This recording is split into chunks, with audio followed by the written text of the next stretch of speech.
Take two. I want to talk to my people. I want to talk to my brothers and sisters. We can have grace and humility in how we interact with other people. Right, follow me with this. But they've been using their power to obstruct and stop justice from taking place. You want to pray us out? I do. We'll pray for Tina. And let's have conversations about what truth is.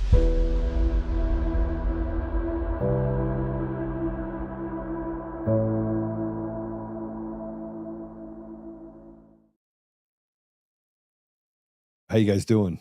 How you doing, Matt? Doing pretty good. Yeah, a little bit of a crazy week with the possible tsunami that almost hit yesterday. Sydney Sweeney's Gene commercial. Yeah, a lot of drama on X this week. You know, it's drama that is unnecessary. And it brings me down to this old regime. They're out there just fighting for every bit of ground. David Becker at SEER, which is the organization that oversees elections, decided that he's holding a press conference, basically a session right now, where he's trying to talk about the fact that our elections are under attack. Now, there's a small group of people that believe this. Small group of people that control the media, they control the money. They work in large part for people like George Soros, just not good people. So you have them over there running around. On the other side, you have the old regime crumbling when it comes to Obama, the old FBI, the CIA, the Clinton conspiracy to overthrow Trump, Crossfire Hurricane, a ton of stuff, RussiaGate, all the things that were tied back. And here's what I think should happen. I think President Trump should be eligible for a third term because they interfered so drastically with his first term and are still doing the same thing with his second term. Either that or we just throw them all in jail when we get to vigilante justice. That sounds a little better. And with the people you're just talking about, would it happen to start with a J? Would that happen to be, the jackoffs, right? Is that the jackoffs in our government? Yeah, the people who are screwing things up and who continue to not only not allow us to improve our society, but actively obstruct anyone who is trying to improve it. I mean, it's actually very diabolical when you think about it. They are the epitome of evil, and yet they have more power than anyone in the history of our country has ever had before. It's all coming out. CIA Director John Ratcliffe will be releasing newly declassified documents within the next 24 hours. Let's go ahead and play cut one. We continue to watch the RussiaGate scandal, what I call the grand conspiracy, because it really is a 10-year conspiracy. Two major developments. We expect CIA Director John Ratcliffe to release new declassified documents in the next 48 hours. What is it going to show? My sources say it will show that the FBI knew full and well that when they started Crossfire Hurricane and began investigating that it was nothing more than a ruse approved and actually manufactured by Hillary Clinton and her campaign. That those documents will leave no doubt. We already knew that President Obama knew that. The question we had was, did the frontline FBI people know that? We're going to get that answer within documents that John Ratcliffe, the CIA director, expects to declassify as soon as the next 48 hours.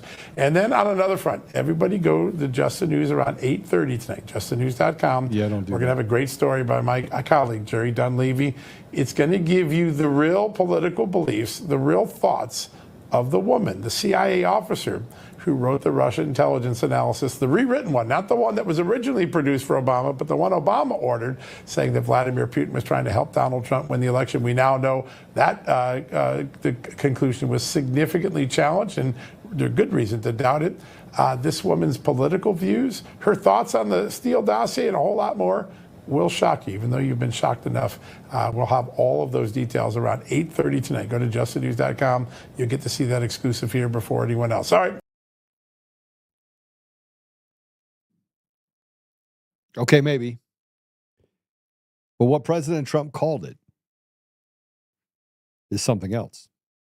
What he's saying they did is the same thing that the people that are stealing elections, like David Becker over at SEER, all the other people that have taken away from the American people, stolen the voice, they committed a crime. Let's go ahead and play it. Here's what President Trump says they did in RussiaGate. And so are you feeling like even if Barack Obama has presidential immunity, do you think it's kind of justice for them to have to lawyer up, as James Clapper says? I do. I look at Clapper lied to Congress. Yeah. Comey lied to everybody. Brennan, yeah. Brennan, he was maybe the worst of the group. These are all bad. These are lowlifes. These are losers. These are losers. And, you know, I've been beating them for 10 years. You know how many times they were after me for so many different things? Yeah. And when you think of it, I've been beating them for 10 years.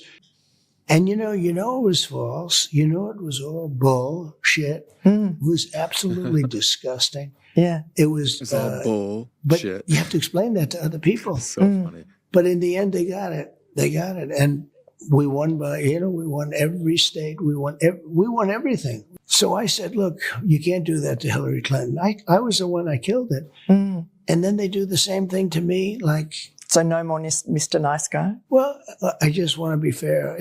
Ultimately, it's up to Pam. I think she's doing a great job as Attorney General. It's up to her and her group. But they did a lot of bad things. I mean, I would say it was treason. It was treason. They made up all these stories, just fake stories. And yeah, I would say it was serious treason and hurt the country and put the country in danger. You know, they did on the Russia hoax. They lied unbelievably. How about Putin being accused? And he's no angel, that's for sure. But, you know, what does he think? He's sitting back and he's being accused of stuff. And he's probably saying, like, these people are crazy. Yes. These people are crazy. So what's the punishment for treason? The punishment for treason Up is to and including losing your life. Losing your life. So up to and including being hung by the neck till you're dead, or a firing squad. My issue is that these are not victimless crimes. They aren't. The last 5 years have been difficult for a lot of people. All right, present company included. It's been difficult. And if you start with the lies of COVID, the lies of the election, the lies of RussiaGate, it's just a lie. Everything's it's all one big lie. And they keep getting away with it. And we keep uncovering it. And then you have clowns that come out and say it's okay, you know, that we're going to make sure that we just bury this. Oh yeah, you guys are lying. Call you grifters. That's the new thing. Just call people grifters. Call people grifters for standing up for what should be done. Standing up for the American people, standing up for the voice of the people, the fact that people feel like they've, in essence, been made invisible. But President Trump was asked a question. You know, why did he not lock up Hillary Clinton? Why did he lock up Hillary Clinton the first term? Why? Which is a fair question. Everyone knows how much evil she's done. Everyone knows.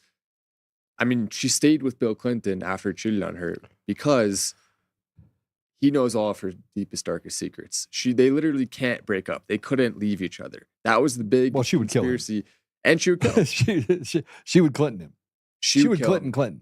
And so they literally, no matter what he or she does, and she knew about most of the cheating, by the way, she condones it because she doesn't care. She's not with him out of love.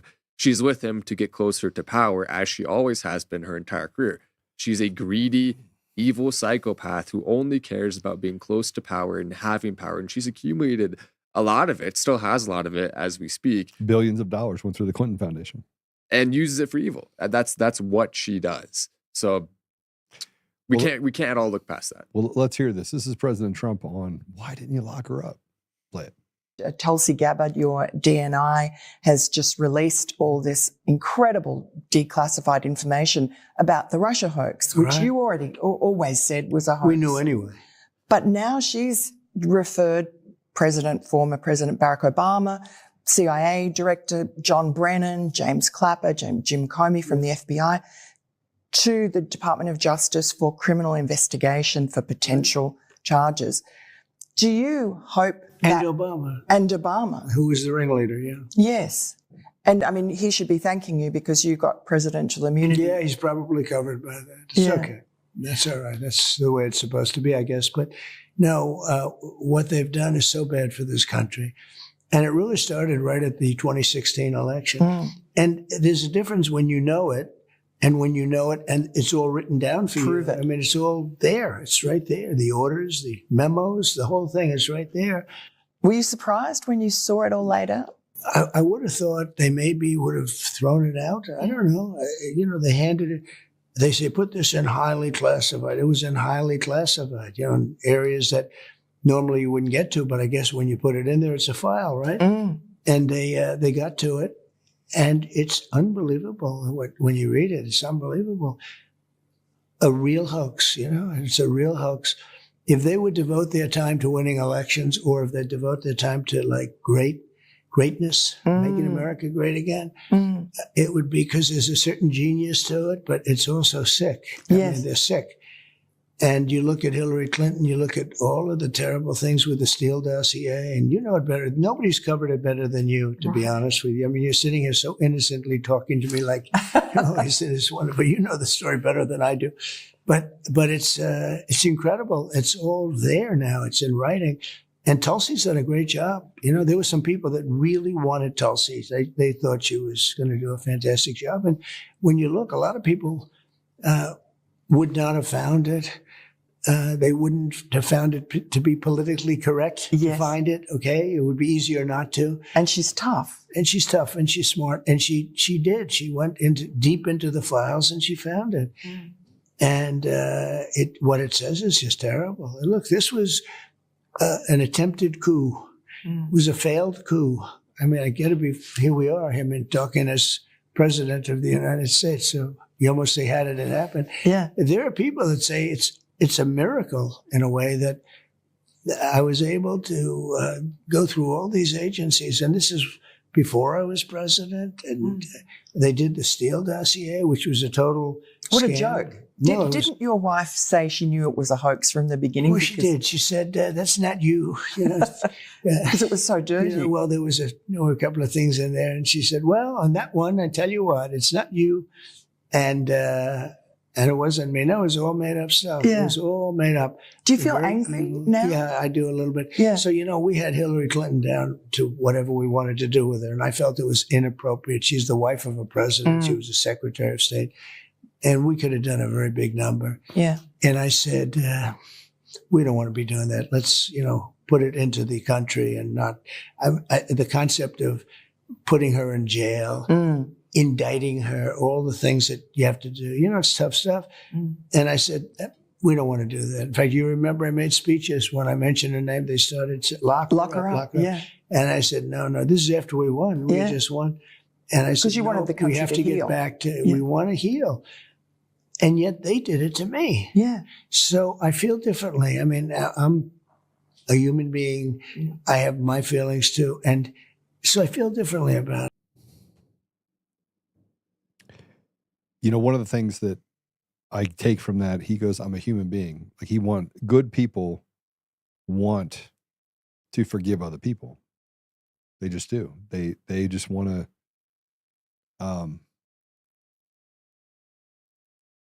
you've forgiven a lot of people in your life, probably. Yeah. Your life is shorter than so far. That's one way to put it. Well, you're young. Yeah. But I've forgiven a lot of people in my life. And now I don't want to forgive. I don't want to forgive. I want people to go to jail. I want people to be hung. I want people to lose. I want people to go to jail for the rest of their life. I have more empathy for illegals here in this country than I do for any politician that were to be hung for treason. Like, I would not feel bad about it at all. I mean, we went into other countries. We went into Saudi. We went into Iraq, and we destroyed their country under weapons of mass destruction.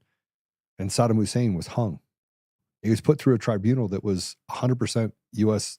created, found guilty, and hung because of us. So we killed another man in another country that was the president of that country. And in this country, we have people like Hillary Clinton and others that have run amok on us. And it's not just what Tulsi Gabbard found. Did you see what they found? What Kash Patel found in burn bags? Put it up. He found thousands of sensitive Trump-Russia probe docs inside of burn bags in secret room at the FBI. You know what a burn bag is? Explain it. So a burn bag is, you'll put documents in there and it gets scheduled to be destroyed. So burn bags are, you throw documents in there that are secret, top secret, that can never see the light of day. And they're put in these burn bags. And then those burn bags are then destroyed. But these weren't destroyed.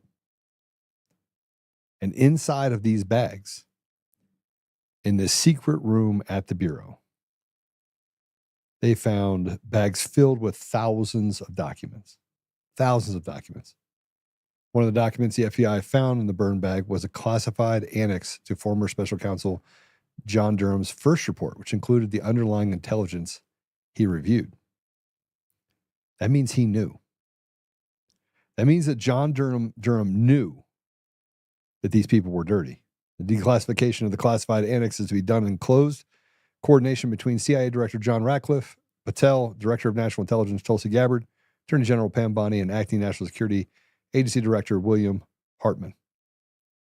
They're going after him. Well, then that brings me to this. Should Obama be impeached? Obama should have peaches thrown at him. Of course, court ordered, of course. You know, I'm not advocating for anyone to throw peaches at Obama unless you have a bunch of extra peaches laying around, then go for it. But the last thing that I want to see is Obama feeling like he has any amount of power in the country. I don't want him to have a single bit of influence. And that means he needs to be impeached, yes, retroactively, first of all, and also thrown in prison. And I care way more about the second one than the first one. When you are a treasonous traitor, that's what happens. It's always happened throughout history. You can't destroy a country. Biden also needs to be in the same cell as him.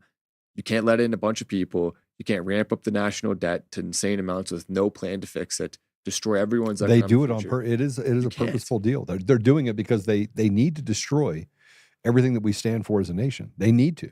It has to happen. Let's bring our guest on.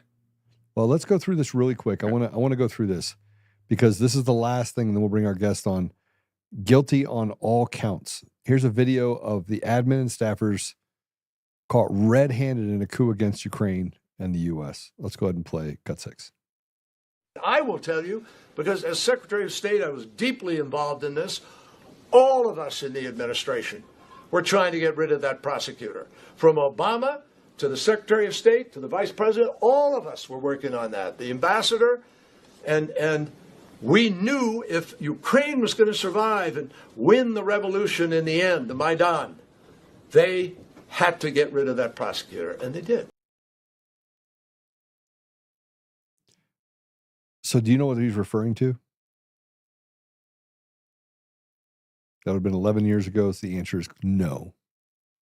The Maidan coup of 2014, where they overthrew the government in Ukraine. It was U.S.-based. The election systems they used are based on the same systems that we use here. All that election equipment, everything that we saw happen in Ukraine, was based out of a company called Serbia. Serbia provided that technology. Do you know what else is in Serbia? Dominion voting systems. That's one of their HQs, and where their biggest data center is in Serbia. It was built by Huawei, by a company called Roaming Networks, that they say had a U.S.-based presence, but didn't. So you got a Canadian company that comes down to the United States, builds their own little company, gets private equity money to come in. All of them are owned by private equity. Builds their coding center over in Serbia, where nobody actually was facing any sort of background checks. They build a data center over on that soil in the middle of Serbia. Now, we're not that far removed from Kosovo, by the way. Criminals, people that did really horrible things to people in the United States, still there. No animosity at all. No animus at all. Only it's massive over there. And that's where we put Dominion voting systems. Then we built a data center there in concert with China And here we are. Committed crimes. We keep saying it. Who's going to be arrested? The $5 billion question. Who's going to jail? Because so far, no one has. The $5 trillion question, the $37 trillion question. Who's going to jail? Whew, man. So yes, we have a guest today. And let me just tell you a little bit about our guest. It is Fred Galvin. He's an author, U.S. Marine major, and a veteran. He was born in Kansas, and he earned his bachelor's from the California State University. We will not hold that against him for having to go to California to get an education. I'm not sure that we're going to have to pick at him a little bit on that. It was a little bit. It used to be a little less bad, though. I feel like if you go to California for an education in 2025, that's a little bit different. But he redeemed himself because he went and got his MBA at the University of Missouri.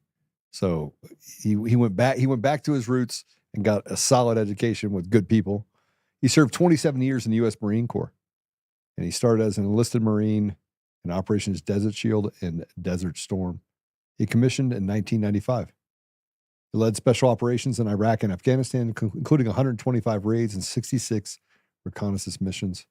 As a leader in Force Reconnaissance and the 1st Fleet Anti-Terrorism Security Team, he earned a Bronze Star with the device and other medals, achieving 0 American lives lost in high-risk missions. That's nearly impossible in places in the Middle East. It's nearly impossible. That is seriously insane.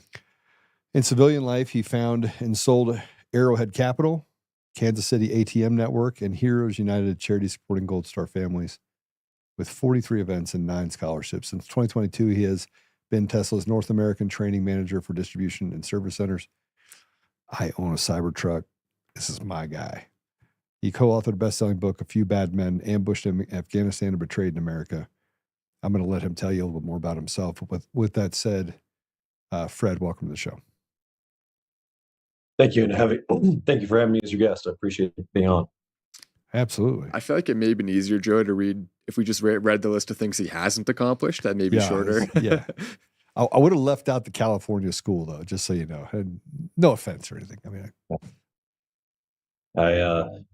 once I was enlisted, I got out and went to school, remained out there in California. So there was a girl that had something to do with that decision, but finished school and finished with her, moved on to other things. So, but much of what you were both talking about regarding a hoax, regarding rigged elections, regarding our rights as American citizens, and what makes you, me, everyone else equal with one vote, that was taken away with the elections. And similarly, in the book that I had written, published, A Few Bad Men, this same type of situation happened.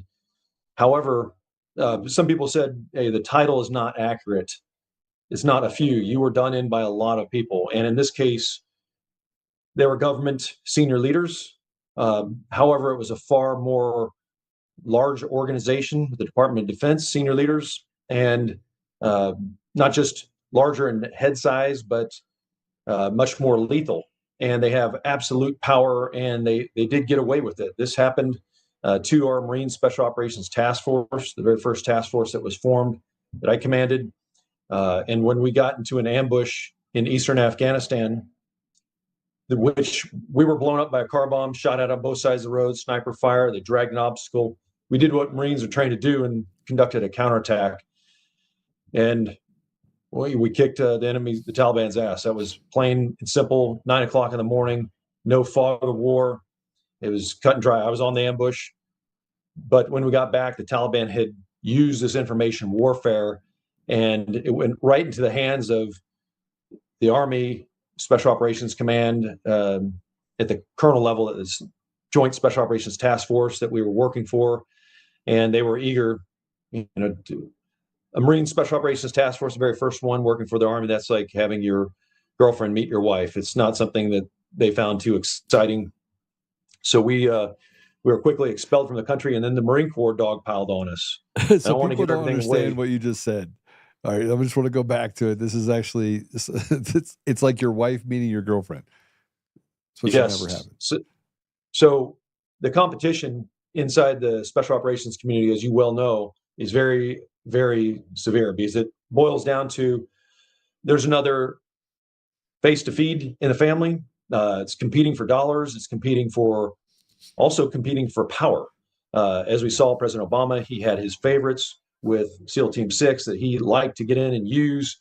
But the Army didn't really take kindly to having Marines get into the commando world and run up the scoreboard with all these missions. And the first opportunity, actually, the very first day, I will say this, that I got into Afghanistan, a friend of mine, a close friend that had served with me in force reconnaissance, at this time, he was working for another government agency that was operating in eastern Afghanistan where we were. And he said, Fred, I go to all these meetings. I have to interact and liaise with the Joint Special Operations Task Force, the colonel's staff, and these people are not excited to have you here.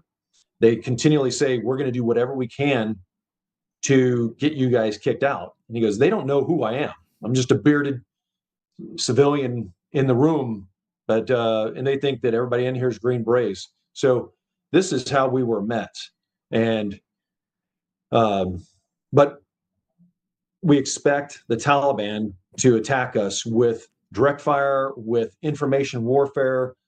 We can expect some inter-service rivalry, but what happened when the Marine Corps, who they did the same thing to the Marine Raiders of World War II, and while they were fighting, while the same president that created them, Franklin Delano Roosevelt, 2 years into combat operations in the South Pacific, a new commandant came in, General Vandergrift, and wrote one sentence with the stroke of a pen, said, it's not in the best interest of the Marine Corps to have an elite within elite.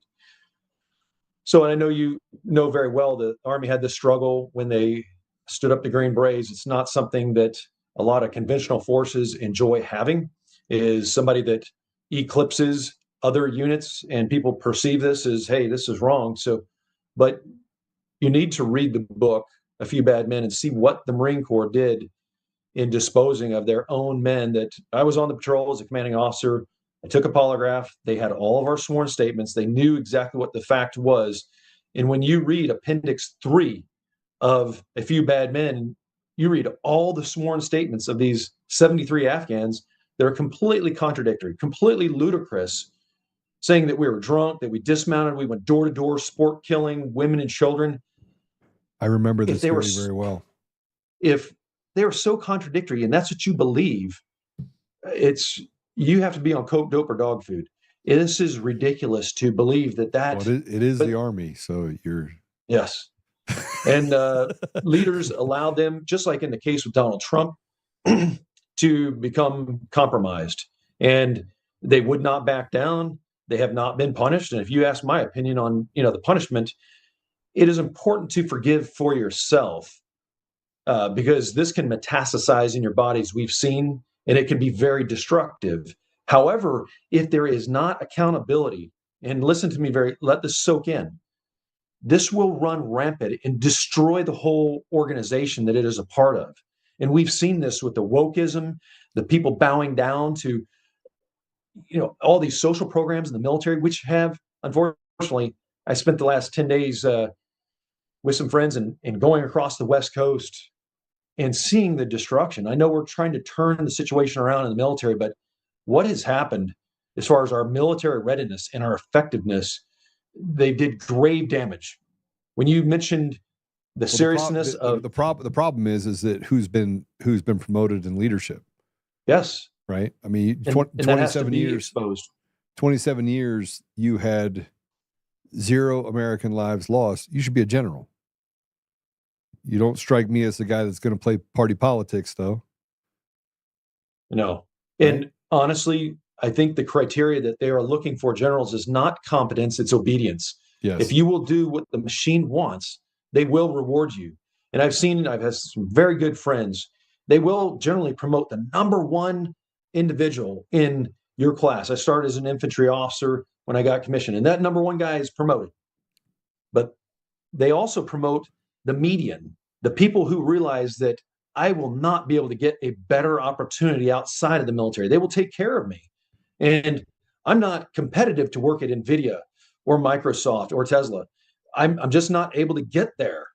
So what will I do? I will buckle. and I will do what the machine wants. If they want transsexuals, if they want this critical race theory pushed, like General Miley was talking about, if these people are as crooked as a dog's hind leg, and they want those types of people who will buckle and compromise, and they will get promoted, and they have been. And I see it all around. They talk about that they don't have quotas. They have quotas. And this needs to be thoroughly examined.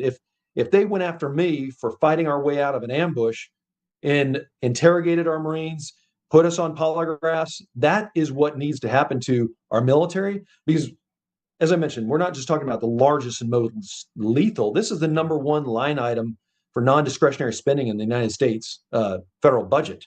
So there has to be accountability. That is why there's so many of these, let's just call it for what it is. It's a no general left behind program. Where did the last Secretary of Defense, where did he come from after he retired as a 4-star general? Raytheon.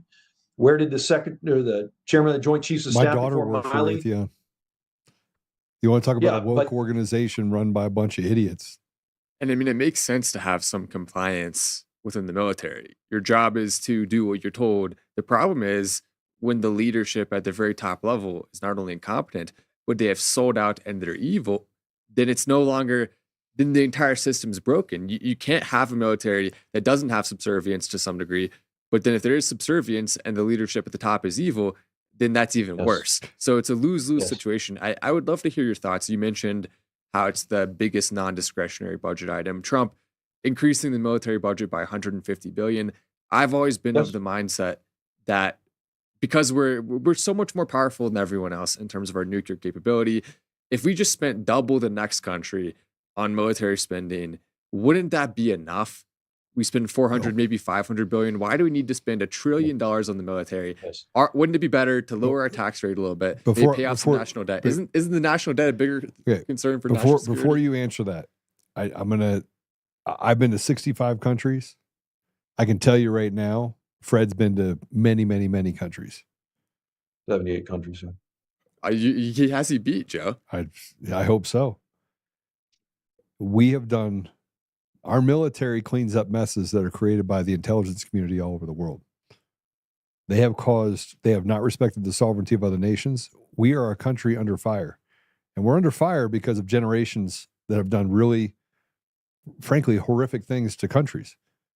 Because it was a political gain. There was something to be gained from it. It's either power, money, oil, resources, something. And so we don't have we don't have one natural enemy. We don't have 10. We have 80. We have people that are our allies that if they got the opportunity, they would slit our throat and cut us to pieces. So our budget is because, I mean, this is just my opinion, and I'd love to hear your thought on this, Fred. Our budget is because it's a self-fulfilling prophecy. We've created enemies, and we've said that there's a boogeyman behind every door. And we've created those boogeymen, and so we have to protect those fronts, or there would be absolute chaos. Fred, sorry. You're exactly correct. History has repeated itself, not only with what I've written, what I've seen, but over 100 years ago, there was a 2-star Marine general named Smedley D. Butler who wrote a book called War is a Racket, and he wrote exactly that. He said, these banana wars in the Caribbean, he said, I was the muscle behind big business, and we've seen this. Let me name some names. I'll name some names for you. These are senior military officers who were either retired right out of the Pentagon, right out of being the commander of all American and coalition forces in Afghanistan, or retired as being the commander of all forces for Middle East operations in Tampa at CENTCOM. Mattis, Nicholson, Dunford, Austin. All 4 of those individuals have the same occupational specialty that I started with as far as an infantry officer. We need a strong defense. We need high technology. But when you have this no general left behind program doing the 21st century of war as a racket and getting involved and being on these boards, they don't have the PhDs in engineering and physics, and they can't tell you about how these hypersonic missiles or communication systems or low orbiting satellites work. They have no idea, but they have access and placement. They can get into the Pentagon. They have the relationships with members of the House and Senate Armed Services Committees. They will take those people to golf or the Capitol Grill there in DC. They have those relationships, and they they get in like snakes, like it says in the Bible, and they will slither in and tickle their ears and get the deal done. But it's crooked. And these are not generals that these corporations wanted off the street and thought they were homeless and helpless. They were retired 4-star generals making $207,000 a year on a pension for the rest of their life, as long as they opened one eye. Now they're getting paid $1 million plus. Look at General Mattis with General Dynamics. They're getting flown around in a Learjet, wherever they want to live, G5, to the Pentagon. They're there for return on investments. Yeah, they have G5s, Gulfstreams. They do. Yeah. G6s. They can fly from here in Hawaii. G650. Yeah, absolutely. All the way across the ocean if they want. So this is a racket, just like General Butler said over 100 years ago. And I served 27 years. I was forced out because of service limitations. I wanted to continue to serve. They said remove all this adverse material in 2019, and I asked to go back into the military, which they did not allow me to. I was serving for 4 years with a interagency task force.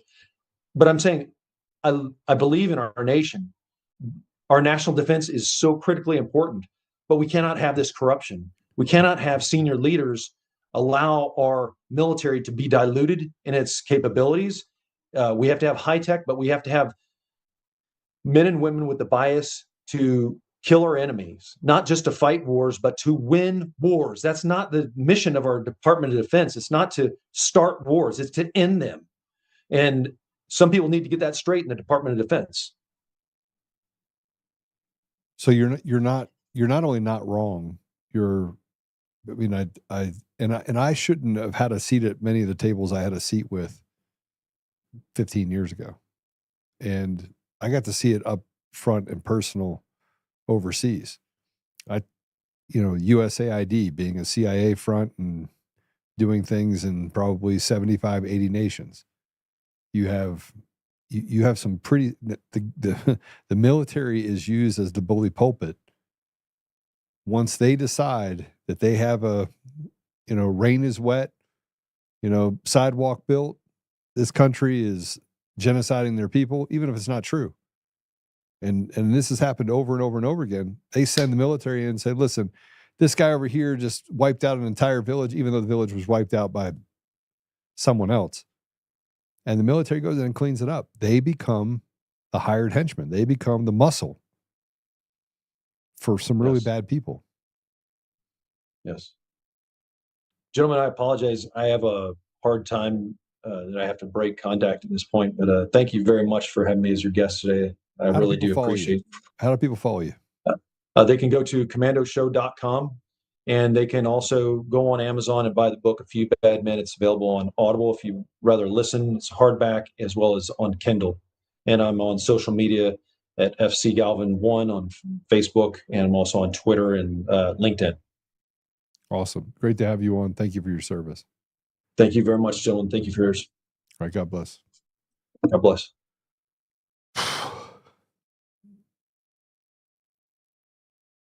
I still disagree with both of you. I think we don't need to spend that much money to have a strong military or to clean up things, and we should clean up less things and worry less about that. And that if we have to get rid of the 300 agencies so there's less messes, then I'm all for that too.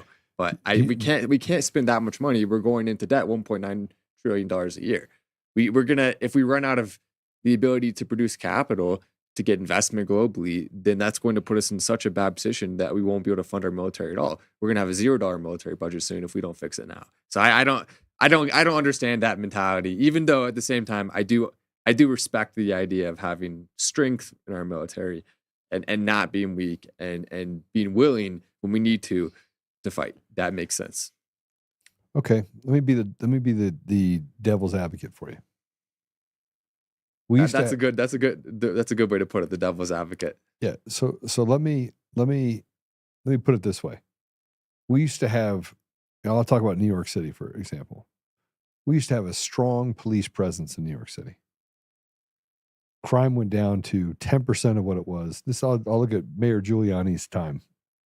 He had the stop and frisk rule. He put 1,000 new officers on the street every quarter. He ramped up the ability to protect the citizenry. But did they go into debt to do it? No. Exactly. Hold on a second. What you're talking about is a vacuum, right? If you remove that, right now, the ink is the sidewalk is dry. The problem that you're dealing with today is not the problem that was created today.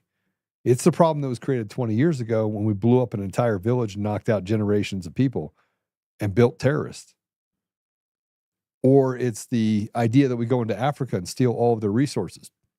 The Niger Delta, allow the Shell Corporation to go in there in partnership with the U.S. and the Western world in order to take oil from them, which is the equivalent of $1 million, which is $100 million today.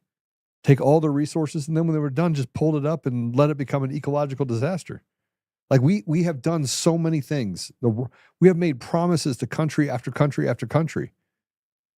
And then in the very end, we just took all the resources and left them to die. We have done horrible things to people all over the world. Horrible. And while the people in America didn't know this was happening, the reality is we had psychopaths and sociopaths that now run every aspect of our government. Cleaning it out is not going to be easy. If we make the right decisions today and we actually create a new ethos within our government to eradicate some of this evil, they should have all of those people tried for treason, and if found guilty, they should face every bit of the punishment. Now, we know that it's not going to happen, though, because there's too many people in on it, and the cancer is too deep. But what we can do is just make progress towards that. Then the defense budget can come down. But right now, it can't. I mean, the amount of people that hate us globally, there's a lot of countries that don't like us. A lot. And they call themselves our friends. I mean, they didn't like it when Biden was in office because they basically just could, basically call you guys are just idiots. But now we're looking at it from a totally different lens. President Trump comes in and they call him a bully. And they'll do what he says because it's the United States of America. But if we don't create defenses behind that, we're in big trouble. 500 billion isn't enough. I don't know. I don't know. I think if 500 billion spent a little more efficiently would be more than enough. I mean, again, I'm not calling for no military budget. I'm just saying we could get away with it being half as much as it is now and still accomplish 90% of the things we are now.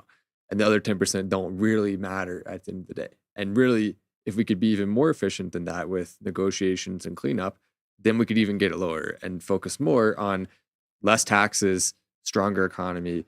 That's what we really need. And until we get there, nothing else matters. But it's a grifting priority, system. This first, that first. Just do it all at once. Do it all at once. You could do it just by creating an environment where we weren't a slush fund or a charity for defense contractors. Something that should cost $100,000 costs $2 million. I hate the defense contractors. They're all atheists for the most part. Well, they're nihilists. They are just Most the of them are worst nihilists. of the worst.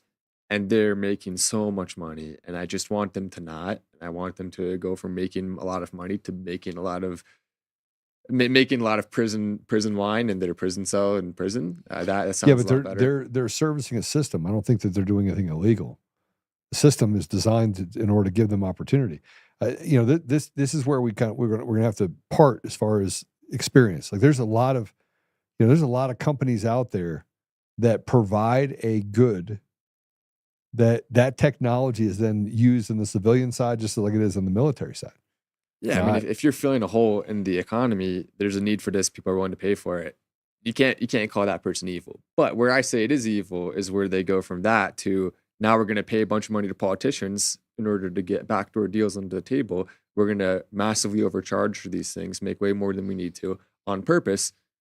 And we're not going to do that through a fair system of we're just going to get paid a lot for it. We're going to do that by bribing people who have power and forcing them to do it, and with consequences on the other end. That's where I have a problem. Yeah, I mean, if you just have a military contracting company and you're providing what is being asked of you, and you're not running an elite blackmail operation, essentially, that's totally different. And I don't think look, a lot of these companies on the GSA side or on the government contracting side, they do what they're allowed to do. But the other side is the government comes in and says you have to provide all of these entitlements. You know, you have the Affordable Care Act, which made it unaffordable for them. They have to tack on all sorts of burden costs. It's become very expensive to do business. Now, I don't agree with the 40, 50% margins that they make on things, but it's supply demand. They have the technology. They have the ability to build the product. No one else does. Therefore, they can charge whatever they want for it. I think that's wrong. I think there should be either a government program. I'm just asking. I'm asking for you to increase the government size. Oh, no. But there should be a program that allows for us to have technology innovation inside the government. The bad part is if you do that, I mean, I'm going to argue against myself now. If and when you did that, you'd also run the risk of really bad people like the Obama administration or the Biden administration, or frankly, the George Bush administration that wreaked havoc on the American people. So, I mean, the free market will work if we ban any way for money to go from their hands into the hands of people with power in any capacity. If that is totally cut off and banned entirely, then eventually the free market will settle out over time.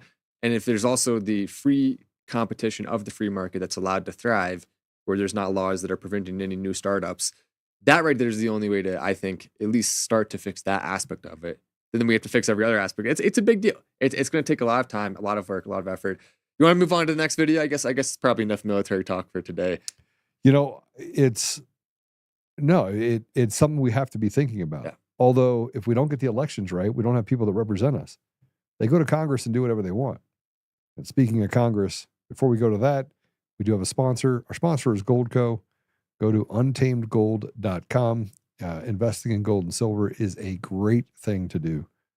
You can go to Goldco and just fill out, you can just fill out an agreement, this little document on there. They'll send you a packet. There's no purchase that's necessary. They'll just send it to you. It goes through the steps you can go through if you want to start or open up your account. But to start off with, you can literally just go there and get educated. You'll get a packet in the mail. It looks something like this, which just came in for my neighbor. So Rob, good job. Just check it out. You can invest part of your IRA. You can have gold sent directly to your house. You can make it so that it's on auto, where you can have it every month or every quarter, them send you precious metals. So go to untamedgold.com or call the number on the page at untamedgold.com. So go there, and they're having a special of 10% off of, or 10% additional in silver for every purchase for gold. Check them out, untamedgold.com. All right. So here's what's happening inside of our Congress. It's a mess.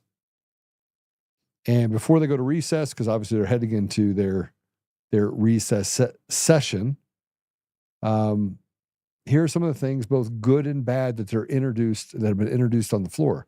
The first of which is U.S. Attorney Jeanine Pirro is implementing a new policy in Washington, D.C. to check the immigration status of everyone charged with a crime. How do you feel about that? Nice. Based. Now are you gonna deport them too on top of that, or just gonna check? Well, I think that's the ultimate goal, is then to pass it over for an ICE detainer. And there maybe, I mean, I don't also want to encourage people to come here, commit crimes, and they just get deported. And okay, now I committed a crime. Now I go back home and be free. Whereas if I was a U.S. citizen, I'll be in prison. So there still needs to be consequences. But if we didn't have them come in the first place, that would be a lot easier. At this point, I would rather deport them than pay for them to stay in prison, as long as we can maybe make a deal with their country. Once they get there, they're going to be in prison for a little bit, something like that. It has to happen. All right, what if they killed someone? What if they raped someone? You don't want them to go to prison for it? Well, you have to at that point. You have to. I mean, I would love. I've said I think American criminals who do the worst of the worst crimes should be sent to El Salvador, but definitely illegal alien criminals should be sent there, and we'll pay for it, El Salvador. We're not going to just we're not going to try to force you to pay for it. You wouldn't do that anyway. Nia Buckle would never agree, but if we send them there, we'll pay for it at a 1/10 the cost of here. And I mean, it sucks though. It sucks. It really does suck. I don't mind them checking it. I don't, right now they're just deporting everyone that committed a crime. I think that's a great idea as well. If you commit a crime, you can't stay in any country. And the United States is no different than any other country. But here's another bill that I think is pretty awesome. They're trying to ban insider trading. Now, too bad Nancy Pelosi's already made $300 million off of her $162,000 a year. But it just got out of committee. But let's go ahead and play cut 2. That we have an opportunity here today to do something that the public has wanted us to do for decades, and that is to ban members of Congress from profiting on information that, frankly, only members of Congress have in the buying and selling of stock. 86% of Americans say that members of Congress should not be able to buy and sell shares of stock, individual stock, while they are members of this body. Now, he said 2 things that I think are important. One, the public has said for decades that they want to ban insider trading. For decades. We have. And yet, it's supposed to be of the people, for the people, by the people. Do you think that ever happened? Of course. Just like giving themselves raises, giving us a higher tax bill, which, by the way, our taxes today, since 1995, have gone up almost 100%. Yep. 100%. Way more. Yeah, way more, unfortunately, for some people. But yeah, it's remarkable. It really is remarkable. And they've gone up about 1,000% since 1776. Pretty big increase, wouldn't you say? It's we used to get in fights over a 2-cent tax, and now we're not fighting over 56 cents on every dollar going to the government, and you're less than half of a person in society. Which, speaking of that, I want to talk about this. I don't want to talk about Pelosi, so I want to get to this. This has national implications. This could change everything across the entire country. It could change everything. And that is Marjorie Taylor Greene just introduced legislation in order to order a new U.S. Census. You ready for this? That will only count U.S. citizens. So necessary. It's called Making American Elections Great Again. Orders a new census upon enactment counting only U.S. citizens. Requires states to withdraw congressional districts or to redraw congressional districts based on this new citizen-only census. Reschedules the next census for 10 years after the completion of this new one. Mandates proof of citizenship and photo ID to vote in all federal elections. Imposes penalties for distributing ballots without verifying citizenship and criminalizes any effort to aid non-citizens in voting in federal elections. I think that's pretty awesome.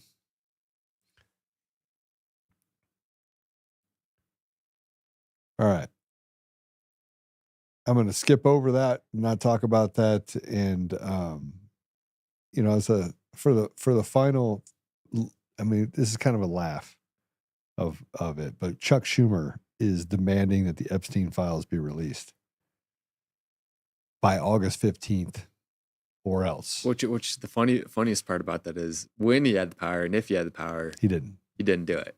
So, and he wouldn't do it. If you right now give Chuck Schumer the full ability to release every single thing, he wouldn't release one document. He wouldn't release a single document. And or maybe he would selectively only pick the people. But if he had the ability to press a button and it all gets released, no chance. No chance. Well, why would he? Why would he? But let's go ahead and play it. Now I come to the floor this morning with some news. Today, Senate Democrats take additional action to try and uncover the truth about the Epstein files.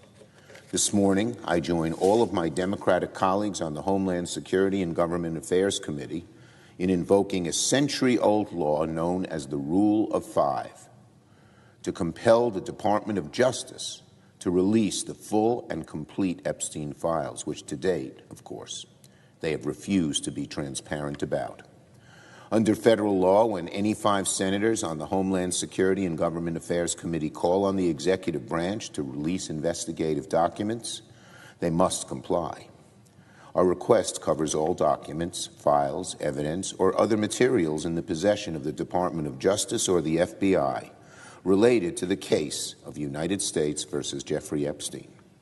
This includes records and documents related to Epstein and his clients, while ensuring that the private information of any victims is protected. We expect the Trump administration to provide these documents by August the 15th. The situation with the Epstein files is very simple. Donald Trump promised transparency, and he has broken that promise. As a candidate, Trump said on many occasions he would release the Epstein files if elected, and yet he has refused to do so.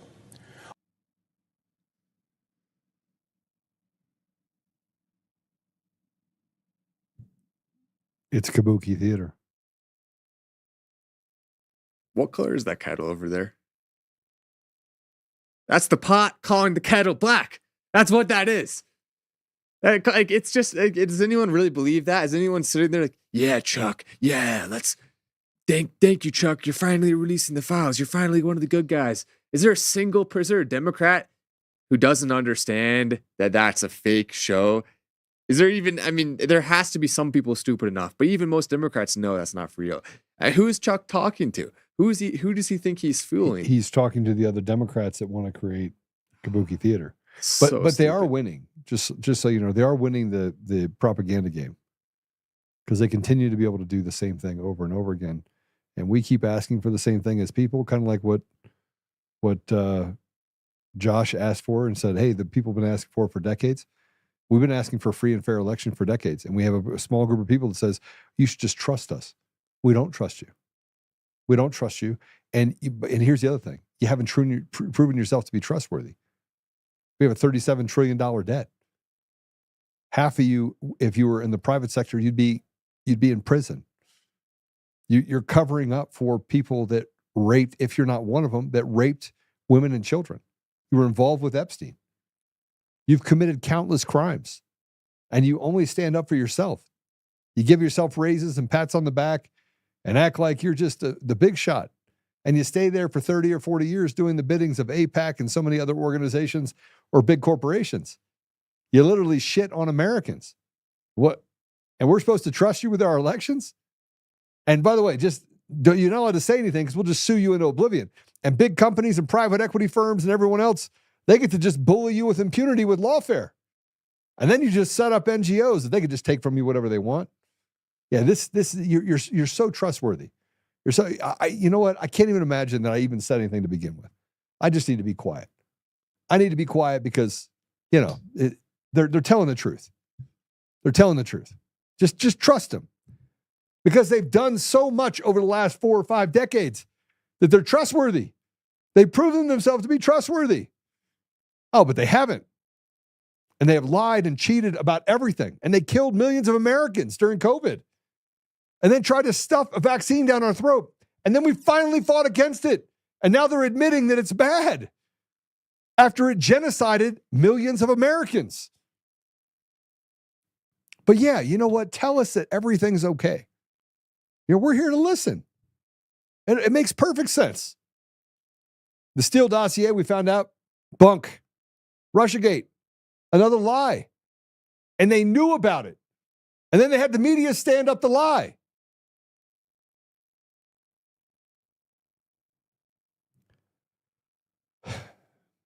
I don't have the same patience as President Trump. President Trump should want absolute blood. He should. I want blood.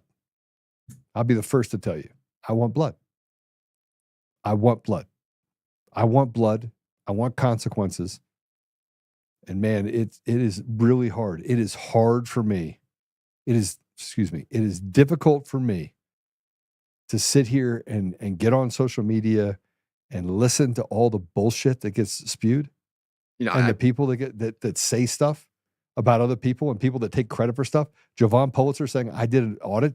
That prick never did an audit.